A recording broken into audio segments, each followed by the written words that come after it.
Pergunta para mim, por quê, pastor? Porque o avivamento vai nos fortalecer, querido, aleluia, para que nós possamos, aleluia, morar no céu com o Senhor Jesus. Porque se não tiver o avivamento, pode vir a acontecer de nós se perdermos pelo meio do caminho. Então nós precisamos desse avivamento. Nós precisamos estar fortalecidos. Obrigado, irmã Zilda, que Deus venha continuar abençoando a senhora. Então nós precisamos desse avivamento, irmão. Porque, aleluia, o avivamento para o crente é como um carro com tanque cheio de combustível. Um carro cheio, com tanque cheio de combustível. Este carro, aleluia, ele vai andar, ele vai prosseguir e vai finalizar ali o seu destino, aleluia, a qual ele deveria percorrer. Assim é o crente com avivamento, ele percorre, aleluia, ele traça aquele caminho, aquela caminhada, até que Jesus venha, aleluia, arrebatar a igreja coletivamente, ou até mesmo um arrebatamento que acontece todos os dias individual. A cada dia parte alguém, irmão Gerson. Então eu vejo como um arrebatamento individual. Então se nós não tivermos avivado, pastor, corre o risco de quê? De ficarmos estagnados à beira do caminho. Então a gente precisa deste avivamento. Pastor, o que tem a ver esta palavra com avivamento? Dentro desta palavra nós vamos descobrir alguns requisitos que eu preciso ter na minha vida para ter esse avivamento. Porque não basta nós querermos o avivamento. Diga para o teu irmão, não basta apenas. Diga, não basta apenas você querer o avivamento. Não basta, querido. Alguns procedimentos que nós precisamos tomar. É bem verdade quando abrimos a Bíblia no livro de Levítico, no capítulo 6 e no verso 13. Lá está escrito que o fogo arderá continuamente sobre o altar e não se apagará. É isso? É. O fogo arderá continuamente sobre o altar e não se apagará. Mas entenda, para que aquele fogo, querido, não venha se apagar, haveria um manejo que o sacerdote deveria fazer. A história nos conta que o sacerdote, ele precisava atirar a cinza do altar, para que o fogo ardesse continuamente sobre o altar e não viesse se apagar. É bem verdade que o sacerdote, ele precisava fazer o manejo. Ele precisava retirar a cinza e levar para um lugar obscuro, para que aquele fogo viesse se manter aceso. Perceba, querido, que aquela cinza, se fosse trazer para os dias de hoje, aleluia, nós poderíamos colocar como fosse o pecado. Nós precisamos a cada dia nos purificar, para que o fogo do Espírito não venha se apagar dentro de mim, dentro de você. Então entenda, para que o fogo viesse se manter aceso, jovem Mateus, o sacerdote precisava fazer o manejo. Você está entendendo que não adianta apenas querermos o avivamento? Há uma necessidade de nós termos alguns posicionamentos, algumas atitudes, alguns comportamentos. Claro que o óbvio é querer, é desejar, mas nós precisamos também se posicionar para que esse avivamento, aleluia, venha estar sobre as nossas vidas. E vou me aprofundar um pouco mais nesta noite. Eu não estou pregando aqui num culto de libertação, mas eu vou entregar aquilo que o Espírito Santo de Deus, irmão Roseli, colocou na minha boca. Não vou dizer no meu coração, porque a Bíblia diz que o coração do homem é enganoso. Mas eu vou entregar aquilo que Deus ministrou no meu espírito, aleluia, para compartilhar com os meus irmãos nesta noite. Então entenda, aleluia, que quando falamos de avivamento, o que vem na nossa mente é pulo, é salto, é rodopeio, é línguas estranhas, é revelação, é profecia. Pastor, avivamento não é isso, eu não estou dizendo que não seja. Mas o verdadeiro avivamento não é de fora. O verdadeiro avivamento vem de dentro para fora. Pastor, pastor, o que é um avivamento de dentro para fora? O avivamento, quando alcança alguém, missionário Elane, há uma transformação. Aleluia. Agora de dentro para fora. Ou seja, aquele que recebe o avivamento, há uma mudança de caráter, há uma mudança de personalidade, como pastor, como o apóstolo Paulo disse, que aquele que mentia não mente mais, aquele que furtava não furta mais. Você está entendendo? Que o avivamento não é apenas pulo, não é apenas salto, não é apenas línguas estranhas, mas o avivamento é transformação de vida. Aleluia. Diga para o teu irmão, o avivamento, ele traz transformação, ele traz mudança. Glória. Aleluia. O que mentia não mente mais. O que furtava, para de furtar. Você está entendendo? O que adulterava, para de adulterar. O que bebia, para de beber. Você está me entendendo, irmão? Aleluia. Que o avivamento, quando chega em alguém, há uma mudança, aleluia, por completo nesta pessoa. Oh glória. O avivamento quando chega num bairro, um avivamento quando chega numa localidade, entenda algo é transformado, algo é mudado. Quem quer esse avivamento que eu estou pregando nesta noite, levante a mão, levante a mão, levanta a mão que eu vou profetizar. Aleluia, receba um avivamento na tua vida, para que a tua vida venha transformada, para que a tua vida venha ser regenerada. Quem era o apóstolo Pedro antes dos dias de Pentecostes? Era brigão, contendeiro, passava a mão na espada, tirava da bainha, cortava a orelha do soldado Malco. E Jesus disse o que para ele? Pedro, coloca a espada na bainha, com ferro fere e com ferro será ferido. Com essa espada você corta e com essa espada você pode ser cortado.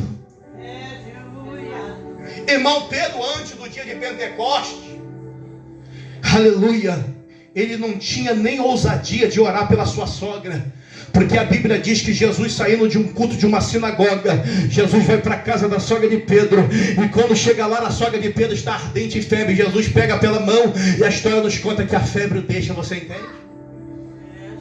Um Pedro antes do avivamento, a Bíblia diz que ele negou Jesus quantas vezes, irmão? 3 vezes. Mas agora Pedro, após o avivamento, a Bíblia diz, missionário, que aonde Pedro iria passar, aleluia, aleluia, as pessoas pegavam os enfermos e diziam assim: Pedro vai passar por aqui, e colocava ele nas calçadas.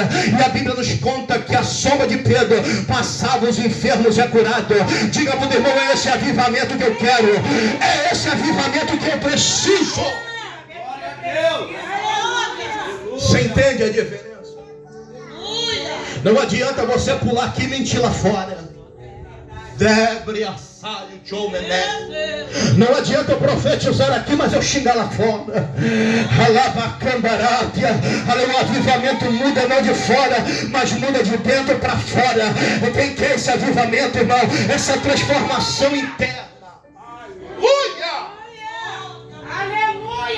As pessoas não sabem realmente o que é o verdadeiro avivamento. Vou te mostrar um pouquinho dentro da Bíblia. Quando nós abrimos esse texto bíblico, a Bíblia vai nos dizer que é um período que Jesus está exercendo o seu ministério na terra. Ministério esse aproximadamente 3 anos, 3 anos e meio. E a história nos conta que esses 3 anos de ministério de Jesus, aonde Jesus passava, milagres aconteciam. O nome do Senhor era glorificado.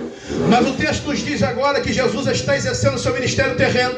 E a Bíblia diz que Jesus está indo para a festa em Jerusalém.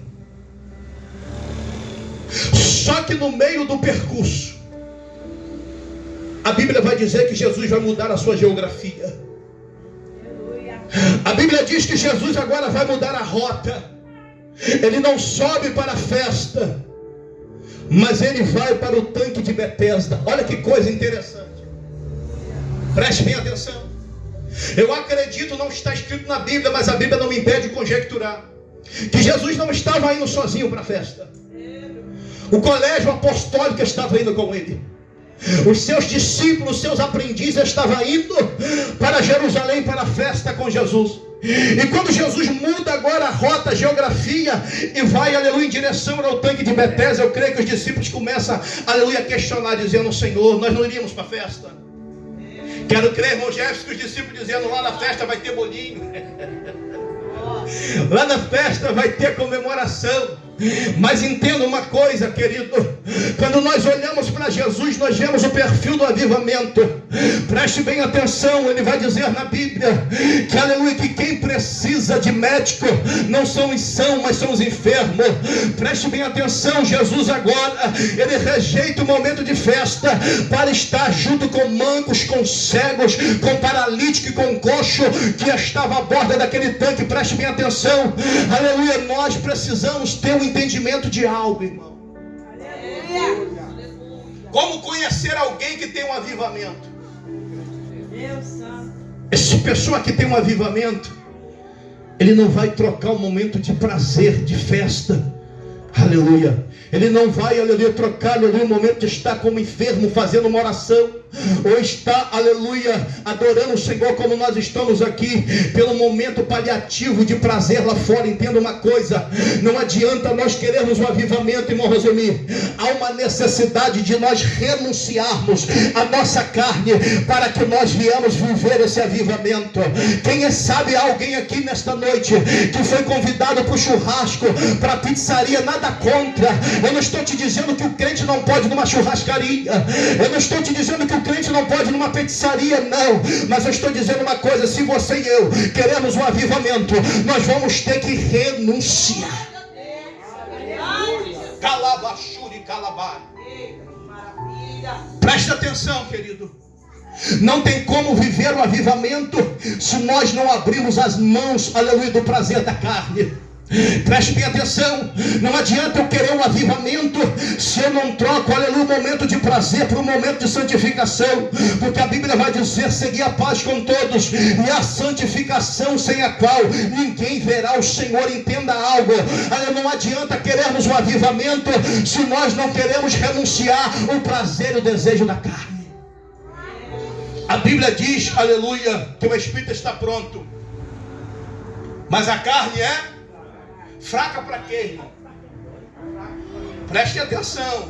Nós erramos muito aqui. A carne é fraca para as coisas de Deus. Porque para o pecado a carne é forte. Ela se inclina para o pecado. A carne é fraca para orar. Quem gosta de orar aqui, irmão? A carne é fraca para as coisas do Senhor. Mas para o mundo ela é forte, ela se inclina para as coisas do mundo. A Bíblia diz então que o Espírito está pronto, mas a carne ela é fraca para as coisas de Deus.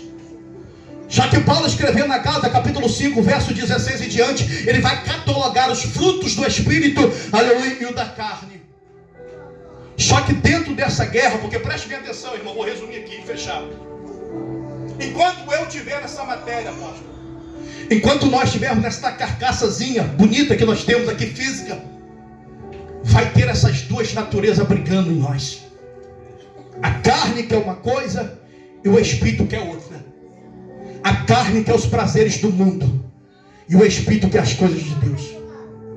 Talvez alguém aqui teve um convite: vamos para a festa, vamos para o churrasco, para a pizzaria. E a carne começou a brigar e o Espírito dizendo: não, vai lá naquele culto no Lava Jato. Vai lá adorar o meu nome, vai lá glorificar e exaltar o meu nome. Preste bem atenção. Então essa carne, pastor, quando que eu fico livre? É quando o Senhor vir nos buscar. Alabachura, é quando nós recebemos um corpo incorruptível. Aleluia. Aí a carne não terá mais poder, aleluia, quanto o Espírito. Mas enquanto nós estivermos nessa terra, é uma briga ferrenha da carne com o Espírito. Aleluia. Pergunta para mim, então o que eu faço, pastor? Pergunta para mim, o que eu faço, pastor? O que eu faço, pastor? Sabe o que eu e você fazemos? Só vai prevalecer na nossa vida a parte que nós alimentamos mais. Se você alimenta mais a sua carne vai prevalecer. Mas se eu e você alimentamos o nosso espírito, aleluia, o nosso espírito vai prevalecer. Quem tem mão para levantar, levanta. Lá no terceiro andar, abre a boca e glorifica a Deus nesse lugar. Pastor, como que eu alimento o espírito? Orando, jejuando, lendo a Bíblia, se consagrando, se santificando. O seu espírito, o meu espírito ficará robusto. Mas quando eu alimento a carne com prazeres pecaminosos, a minha carne se torna robusta. Ela começa a prevalecer em mim. Você está entendendo, irmão? Não adianta querer o avivamento. Nós temos que renunciar às bandejas de Satanás para que nós viemos viver esse avivamento. Parece que vejo o Pedro olhando para André olhando para Felipe. Poxa, Jesus mudou a rota. Eu queria ir para a festa. Estou com fome. Queria ir para a festa, mas Jesus agora muda a rota, muda a geografia e vai para o tanque de Betesda. Preste bem atenção, irmão. Não adianta, aleluia, glória, querer o avivamento, mas se eu e você não renunciarmos os prazeres, aleluia, da carne, jamais nós veremos o avivamento e receberemos o avivamento. Aleluia. Então perceba, Jesus vai para onde? Repita comigo, tanque de Betesda. Alguém sabe o que significa o nome tanque de Betesda? Mas não tinha misericórdia ali, missionário. Ali era cada um por si e Deus por todos. Aleluia! E te provo na Bíblia. Porque quando Jesus vai caminhando para a borda do tanque de Betesda, termino aqui, eu já até passei da hora, se eu não me engano. Quando Jesus vai caminhando ali, a Bíblia conta que há um homem ali, que estava há 38 anos, aleluia, coxo, paralítico à borda daquele tanque. Qual era o nome dele, irmão? Você tá bom de Bíblia, você tem na escola bíblica dominical? Glória a Deus por isso. Ele era reconhecido como o paralítico que estava ali há 38 anos na borda do tanque. E a Bíblia diz que Jesus vai se aproximando. E sabendo, aleluia, que ele estava naquele estado, Jesus olha para ele e pergunta: quer ficar são? Qual foi a resposta dele, irmão? Senhor, não tem ninguém que me ponha no tanque. Mas para pensar aqui, para pensar, para refletir. Quem está me ouvindo, diga amém. Irmão, eu gosto de pregar assim, eu sou pentecostal. Mas não adianta nós pularmos aqui, pularmos e não recebermos uma direção de Deus. Sabe qual é a mensagem que flui na minha vida e na sua vida? Não é a mensagem apenas que faz eu e você pular. Eu gosto, eu sou pentecostal. De repente você vai me ver até plantar bananeira na casa do Senhor, no Espírito. Mas a palavra que surge efeito na minha vida não é que eu faça eu pular. É a palavra, irmão Rosemir, que me faz sair por aquela porta. Pensando, eu preciso melhorar de vida. Eu preciso alando, cabemesse, alabacando, urabaxandaraia. Eu preciso orar mais. Eu preciso me santificar mais. Eu tenho que parar de falar da vida do irmão. Eu preciso. Senhor, coloca algumas coisas na nossa boca que tem que entregar, né, irmão? Você entende? Diga para o teu irmão: a palavra que surge efeito na sua vida não é que faz você apenas pular, é que faz você pensar e dizer: eu preciso melhorar como esposo, eu preciso melhorar como esposa, eu preciso melhorar como filho, eu preciso melhorar como ovelha. Não vou fugir, tá? Não vou fugir, não. Eu preciso melhorar como líder. Você entende? Está falando comigo, a irmã. A diaconisa disse que quando nós pregamos, primeiro corta aqui e depois corta aí. Quem está me entendendo, diga amém. Glória. Irmão, não adianta você pular aqui e sair para ali. Qual foi a mensagem que foi pregada? Eu não sei. Não agregou nada, varão. Para as nossas, como que é o nome do senhor? Eu esqueço. Maciel. Não adianta, Maciel, ouvir uma palavra que não agrega nada na nossa vida. Ou seja, que nós não absorvemos nada. Nós temos que sair daquele portão e dizer: eu preciso melhorar. Aleluia! Eu preciso se regenerar. Eu preciso ser reciclado. Eu preciso ser transformado. Quem tem mão para levantar, levante a boca e glorifica Ele neste lugar. Aleluia! Calar, já sebe, dai. Você está entendendo?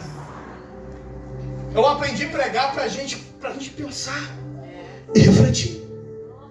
Aleluia, Jesus. Senhor, não tem homem algum que me ponha. Mas Jesus perguntou isso para ele. O que é que Jesus perguntou para esse bendito coxo que estava na borda do tanque? E por que ele vem com outra conversa? Por que ele muda o assunto?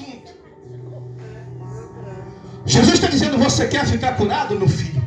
Ah, Senhor, não tem homem algum que me ponha no tanque, porque nós sabemos que havia uma cultura, uma liturgia, que em certo tempo descia um anjo e movia as águas do tanque. E o primeiro que mergulhasse no tanque automaticamente ficaria curado. Jesus veio naquele dia para quebrar o protocolo.